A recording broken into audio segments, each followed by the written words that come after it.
하겠습니다. 제가 먼저 12절 읽습니다. 그 사람들이 롯에게 이르되 이외에 네게 속한 자가 또 있느냐? 네 삶이나 자녀나 성 중에 네게 속한 자들을 다 성 밖으로 이끌어내라. 그들에 대한 부르짖음이 여호와의 힘으로 여호와께서 이것을 멸하시려고 우리를 부르짖으니 우리가 멸하리라. 롯이 나아가서 그 딸들과 결혼할 사위들에게 말하여 이르기를 여호와께서 이 성을 멸하실 터이니 너희는 일어나 이곳에서 떠나라 하되 그의 사위들은 농담으로 여겼더라. 동틀 때의 천사가 롯을 접촉하여 이르되 일어나 일어나니 너희 내 내 아내와 딸을 발견하라. 이 성의 죄악 중에 함께 멸망할까 하노라. 그러나 롯이 지체하니 그 사람들이 롯의 손과 그 아내의 손과 두 딸의 손을 잡아 인도하여 성 밖에 두니 여호와께서 그들에게 자비를 더하시니었더라. 그 사람들이 그를 그들을 밖으로 밖으로 이끌어낸 후에 이르되 도망하여 생명을 구하라. 돌아오거나 그들에 머물지 말고 산으로 도망하여 멸망을 면하라. 롯이 그들에게 이르되 내 주여 그리 마옵소서. 주의 종이 주의 은혜를 먹고 주께서 큰 인자를 내게 베푸사 내 생명을 구원하옵소나. 내가 도망하여 산에까지 갈 수 없나이다. 두렵건대 재앙을 만나 죽을까 하나이다. 보소서 이 성읍은 도망하게 가깝고 작기도 하오니 나를 그곳으로 도망하게 하소서. 이는 작은 성읍이 아니니까 내 생명이 보존되리이다. 그가 그에게 이르되 내가 이 일에 내 소리를 들었으면 내가 나가는 그 성을 멸하지 아니하리니 그리로 속히 도망하라. 내가 거기 이르기까지는 내가 아무 일도 행할 수 없노라 하였더라. 그러므로 그 성 이름을 소알이라 불렀더라. 롯이 소알에 들어갈 때에 해가 돋았더라. 아멘. 이것은 주님의 말씀입니다.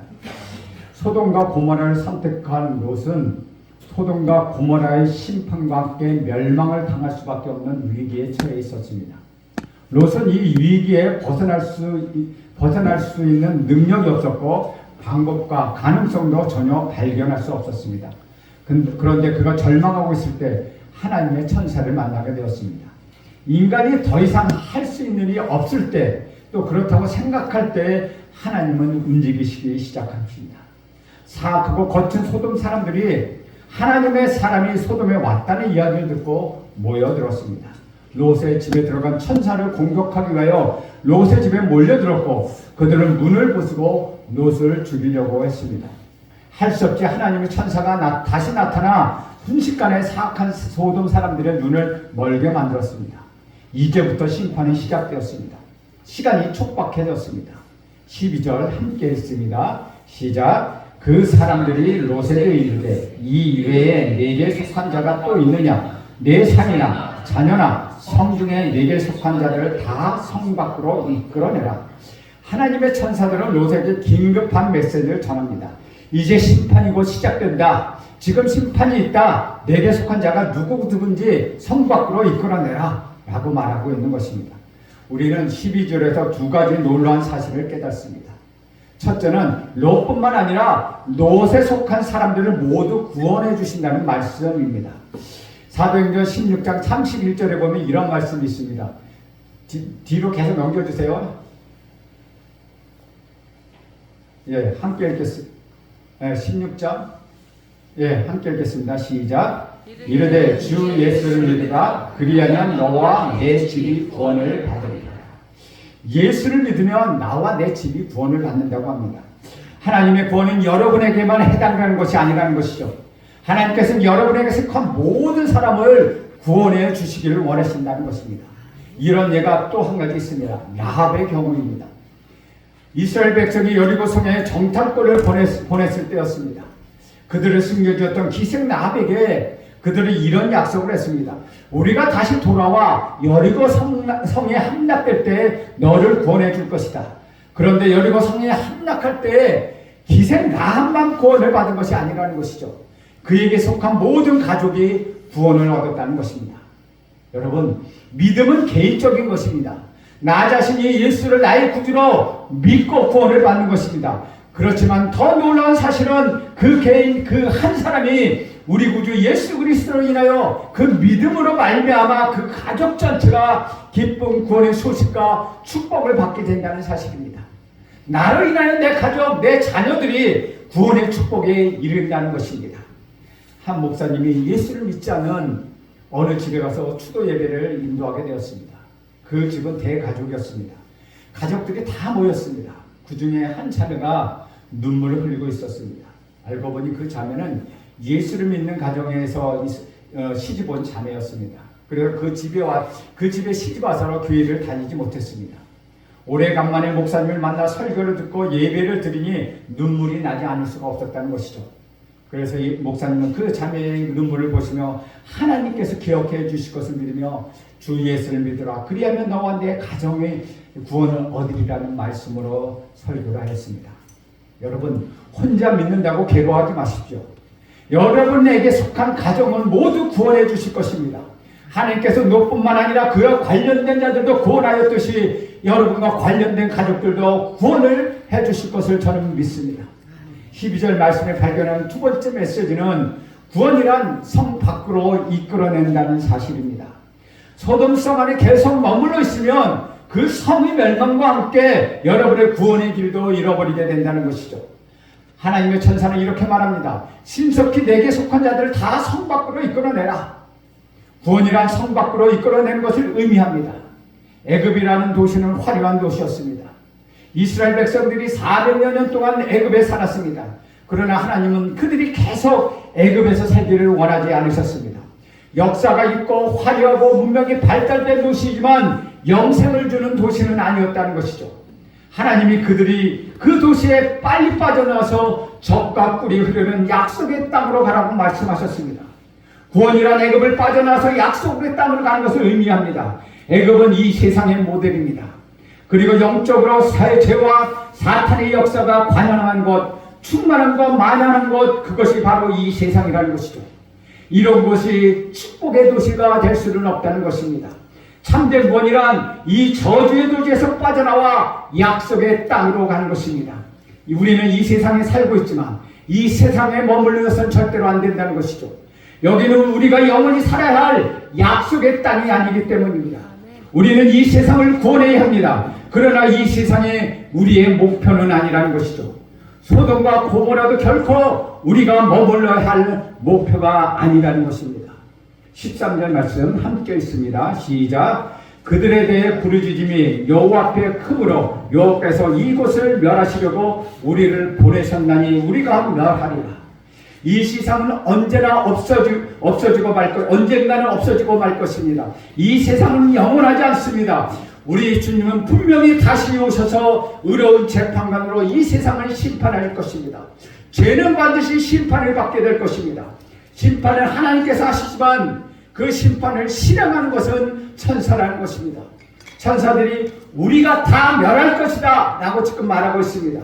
요한계시록에 보면 천사들은 찬양과 경배를 합니다. 그러나 동시에 천사들은 진노의 대접을 땅에 쏟는 일을 한다는 것이죠. 인류 역사의 마지막 날 우리 구주 예수께서 다시 이 땅에 오실 때 이 세상은 심판을 받게 될 것입니다. 그때는 천사들이 진노의 대접을 이 땅에 쏟을 것입니다. 소돔과 고모라가 멸망한다는 긴급한 소식을 들은 롯은 마음이 급해졌습니다. 어쩔 줄 모르며 당황하기 시작합니다. 평소에 믿음으로 살고 있지 않는 사람은 위기가 처하게 되면 어찌할 줄 모르고 당황합니다.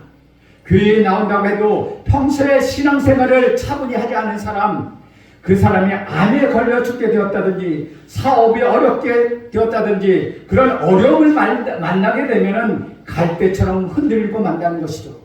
개인적인 생각으로 이렇게 하면 될까 저렇게 하면 될까 이 사람 저 사람 이 방법 저 방법으로 찾아다닌다는 것입니다.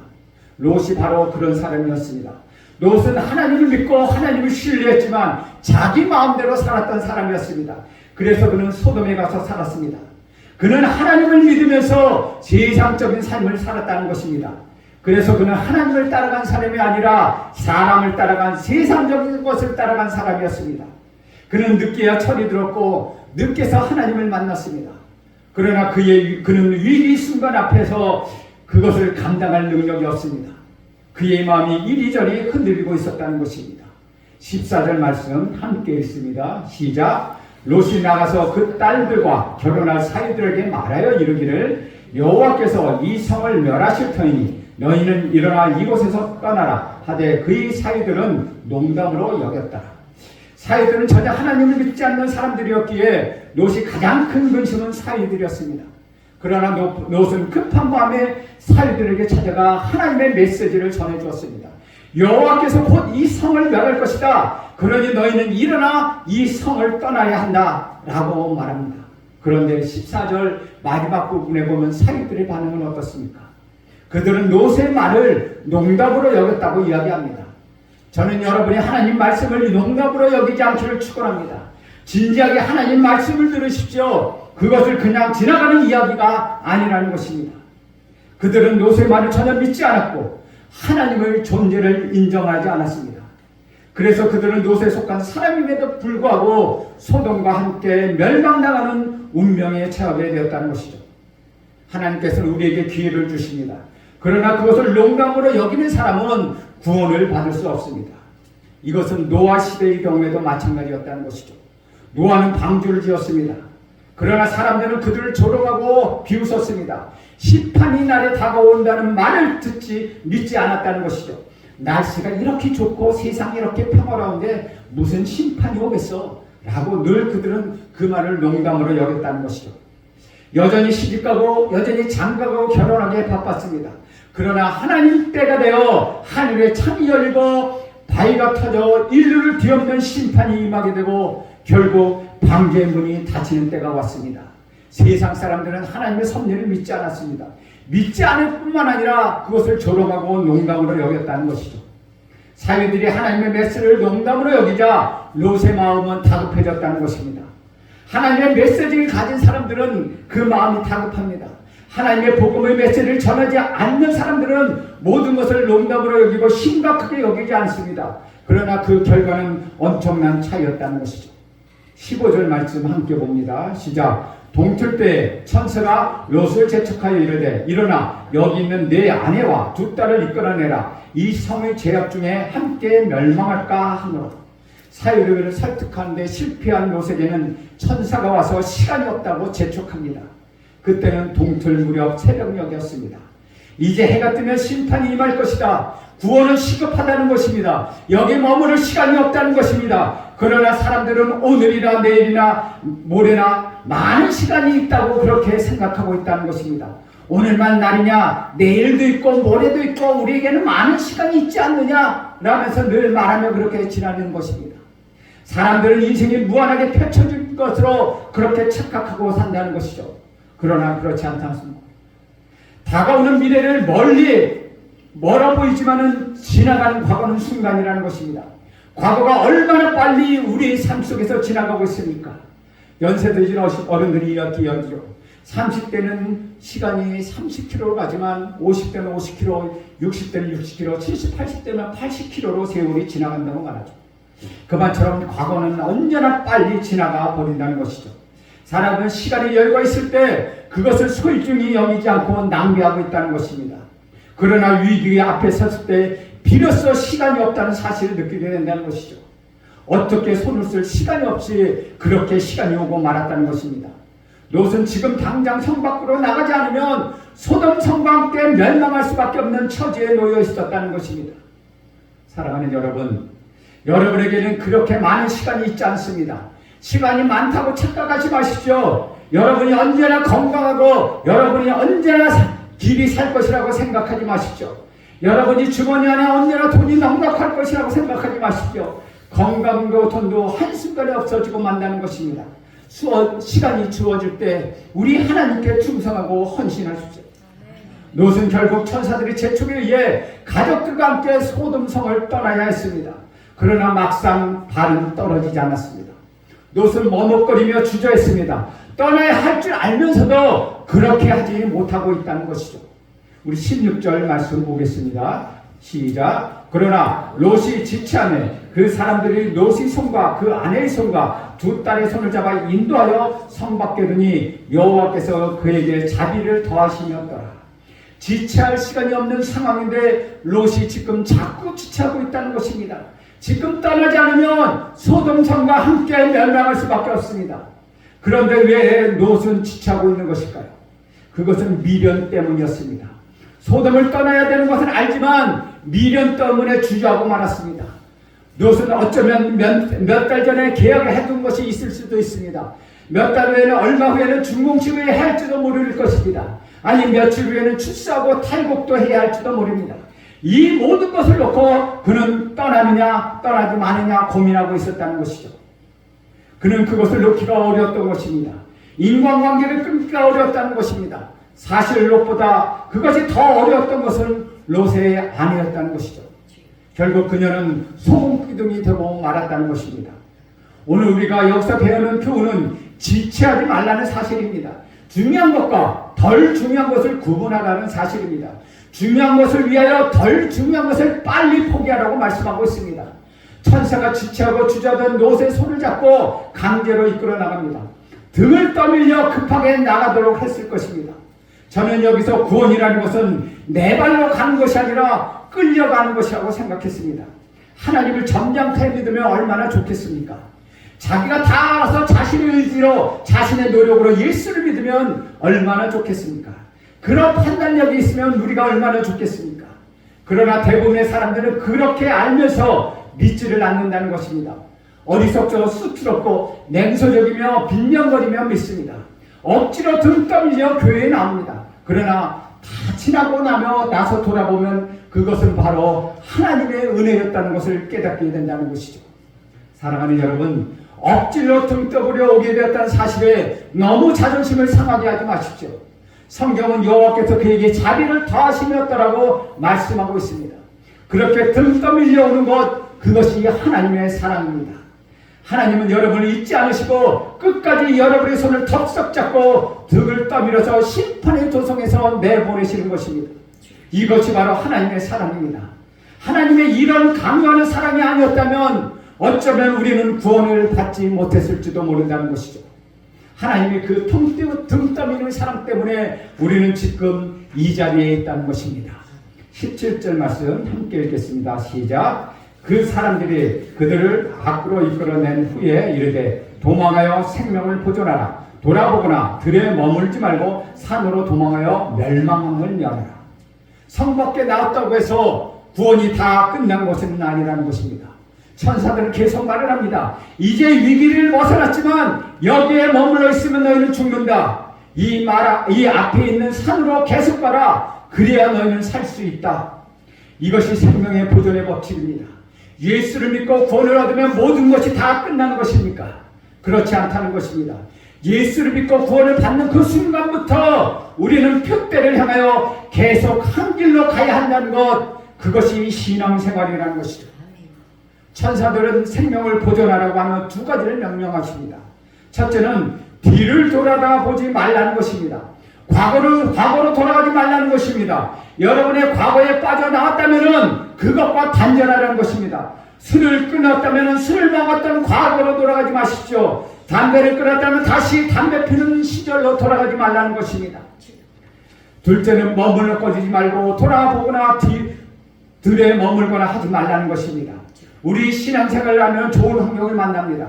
그리고 그곳에 머무르기를 쉽다는 것이죠. 여기가 좋사오니 라고 하며 목표를 잃어버리고 아니란 환경 속에서 주저앉기가 쉽다는 것이죠. 그러나 천사는 머물러 것이면 너희는 죽는다라고 말합니다. 계속 산으로 가라. 그것이 내가 살 길이다 라고 말씀하고 있습니다. 저는 이 17절 말씀에 돌아보거나 들에 머무르지 말라는 말씀을 들으며 자전거가 생각났습니다. 생명의 보존의 법칙은 자전거와 같다는 것이죠. 자전거는 앞으로만 가고 뒤로 가는 법이 없습니다. 그리고 자전거는 일단 타면은 머뭇거리거나 정지하면 넘어지게 되어 있습니다. 머뭇거리지 말고 페달을 계속 밟아야 자전거가 앞에 나가는 것처럼 예수의 구원을 받았다면 뒤를 돌아다보지 말고 그것에 머물러 있지 말고 계속해서 목표를 향하여 전진해야 한다는 것입니다. 힘들고 어려워도 내가 가고 있는 그 길을 잘 가는 길이다. 고통이 있다 할지라도 사람이 뭐라 할지라도 영향력을 받지 말고 표대이신 우리 그 예수 그리스도를 향하여 계속 전진하라고 지금 말씀하고 계신 것입니다. 18절 19절 말씀 함께 읽겠습니다. 시작. 롯이 그들에게 이르되 내 주여 그리마옵소서. 주의 종이 주께 은혜를 입었고 주께서 큰 인자를 내게 베푸사 내 생명을 구원하였사오나 내가 도망하여 산에까지 갈 수 없나이다. 두렵건대 재앙을 만나 죽을까 하나이다. 하나님의 천사가 손을 붙잡고 성 밖으로 이끌어내고 어떻게 해야 할지 가르쳐 주었음에도 불구하고 롯의 태도는 감사하는 모습이 없었습니다. 한번 해결했다. 아까 찬양처럼 해보겠다는 말은 믿음으로 한번 해보겠다는 말 전혀 없었다는 것이죠. 결국 하는 말은 나는 못하겠습니다. 나는 산으로 가지 못하겠습니다. 내가 재앙을 만나 죽을 것 같아 오금이 저려서 떨려서 그곳으로 가지 못하겠습니다. 라는 것이었습니다. 롯은 정말로 가까스로 억지로 구원을 받은 사람이었습니다. 롯의 눈앞에 보이는 것도 그는 못하겠다고 말하는 사람이었다는 것이죠. 20절 말씀 함께 읽겠습니다. 시작. 보소서 저 성읍은 도망하기에 가깝고 작기도 하오니 나를 그곳으로 도망하게 하소서. 이는 작은 성읍이 아니니까 내 생명이 보존되리라. 롯은 하나님께 택한 사람이었지만 롯은 그릇이 작은 사람이었습니다. 겁이 많고 모험심도 없고 믿음이 없는 사람이었고 준 떡도 받아먹지 못하고 원망과 불평이 많은 사람이었다는 것이죠. 그러나 저는 이 설교를 준비하면서 큰 은혜를 받았습니다.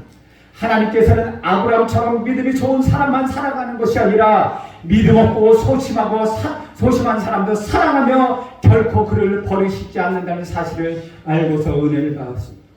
똑똑하거나 능력 있는 사람만 구원하신다면 우리가 어디 가서 구원을 얻을 수 있겠습니까? 하나님은 절대로 그런 사람 버리지 않는다는 것입니다. 어떤 집에서 잘나고 똑똑한 아들이 있었습니다. 좋은 학교를 서울대학교 나와서 좋은 직장을 얻었고 많은 사람들에게 자랑거리가 되었습니다. 그러나 그의 동생은 자기 힘으로 살아갈 능력이 없는 사람이었습니다. 과연 그의 부모가 똑똑한 아들만 키우겠습니까? 결코 그렇지 않다는 것입니다. 혼자서 살아갈 수 없는 이 작은 아들을 위하여 큰 아들 몰래 따로 통장을 만들기도 하고 갑절이나 관심을 가지고 그 아들을 보호하는 것입니다. 우리 하나님은 저처럼 열등감에 휩싸이고 잘난 척하고 교만하고 믿음이 없고 배신자라고 여길 만한 아무것도 가치 없는 저를 사랑하셨습니다. 그러므로 저와 여러분 사랑하시는 것 우리는 감사해야 하지 않겠습니까? 22절 말씀 함께 읽겠습니다. 시작. 그리로 속히 도망하라. 내가 거기 이르기까지는 내가 아무 일도 행할 수 없느라 하였더라. 그러므로 그 성읍 이름을 소알이라 불렀더라. 내가 이제까지 너의 말을 다 들어주었는데 그것조차 못 들어주겠느냐? 그래 좋다. 작은 성읍이라도 좋다. 나는 너 때문에 이 성을 멸하지 않을 것이라. 빨리 그리로 가라. 내가 그곳에 가기까지는 심판을 내리지 않고 너를 보호할 것이다. 바로 이것이 우리 하나님이시라는 것입니다. 여러분 걱정하지 마십시오. 하나님 결코 야단치는 분이 아니십니다. 하나님 교회에 잘 나오지 않는다고 해서 미련하다고 해서 야단치는 분은 결코 아니시라는 것입니다. 하나님은 그저 여러분을 사랑하십니다. 여러분이 구원받기를 원하시는 분 그분이 우리 하나님이시라는 것입니다. 사실 롯이 받은 구원은 부끄러운 구원이었습니다. 그러나 하나님은 그런 사람도 이 세상을 이처럼 사랑하사 독생자를 주신 것처럼 그렇게 사랑하신다는 것입니다. 여러분이 기억해야 할 것입니다.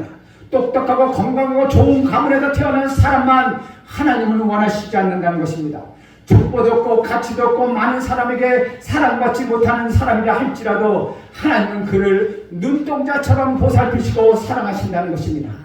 그런 분이 바로 우리 구주 예수 그리스도십니다. 우리 주님은 창녀도 만나주셨고 세리와 귀신 들린 자, 불치에 병에 걸린 자, 나면서부터 맹인된 자를 만나주셨습니다.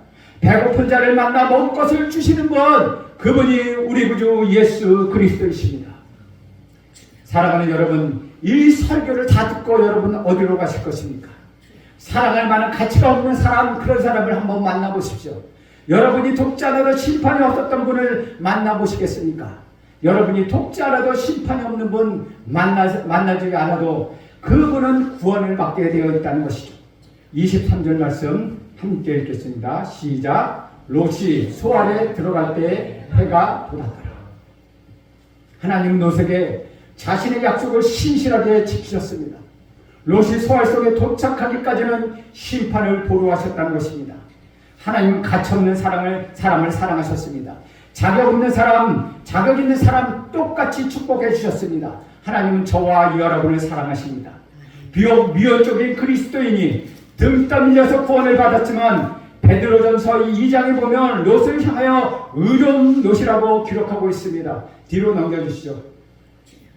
예, 시작 함께 읽겠습니다. 무법한 자들이 음란의 행실로 말미암아 고통당하는 의로운 롯을 건지셨으니 분명히 여기서 무엇이라고 얘기합니까? 의로운 롯이라고 말씀하고 있다는 것이죠. 이는 롯의 행실이 의롭기 때문이 아니었습니다. 비록 연약한 믿음이었지만 하나님이 자신의 생명을 구원하실 유일한 분이라는 것을 믿기에 의로운 롯이라고 칭함을 받을 수 있었다는 것이죠. 주 안에서 사랑하는 여러분, 하나님께서 여러분을 의롭다 하시면 여러분의 행실이 의로운 행실이기 때문이 아니라는 것이죠. 저와 여러분을 대신해서 십자가에 돌아가신 우리 구주 예수 그리스도를 믿는 믿음 때문에 우리는 의롭다고 여김을 받았다는 것입니다. 그러므로 믿음의 창시자셔 우리를 온전케 하시는 예수를 바라보십시오. 여러분의 약한 믿음이 견고해질 것입니다. 여러분은 점점 더 성숙한 하나님의 사람이 될 것입니다. 하나님의 마음을 시원하게 해드리는 그런 사람으로 여러분은 변하게 될 것입니다. 하나님은 사랑이십니다. 하나님은 여러분을 사랑하십니다. 하나님의 품에 안기십시오. 하나님의 부여주시는 그 은혜를 만끽 하십시오. 그러면서 이렇게 선포합시다. 저는 마지막으로 시편 42편 1절부터 3절까지 말씀을 함께 보며 이 말씀을 마치려고 합니다. 다음 넘겨주시죠. 함께 읽겠습니다. 시작. 하나님은 우리의 피난처시여 힘이시니 환난 중에 만날 큰 도움이시라. 그러므로 땅이 변하든지 산이 흔들려 바닷 가운데 빠지든지 바닷물이 쏟아나 뒤넘든지 그것이 넘침으로 산이 흔들릴지라도 우리는 두려워하지 않겠습니다. 여러분 모두 다 이런 믿음을 가지시는 여러분이 되시길 간절히 소원합니다. 기도하겠습니다. 하나님 아버지께서는 우리를 통하여서 우리를 구원해 주시며 감사드립니다. 하나님 아브라함만 사랑하시지 않고 롯도 사랑해 주시고 구원해 주셨음을 또한 감사드립니다. 하나님은 가치 없는 자를 불쌍히 여겨 주옵소서. 세상에서 버림받은 사람을 버리지 마시고 사랑하옵소서. 우리도 그렇게 살게 하옵소서. 예수님의 이름으로 기도합니다. 아멘.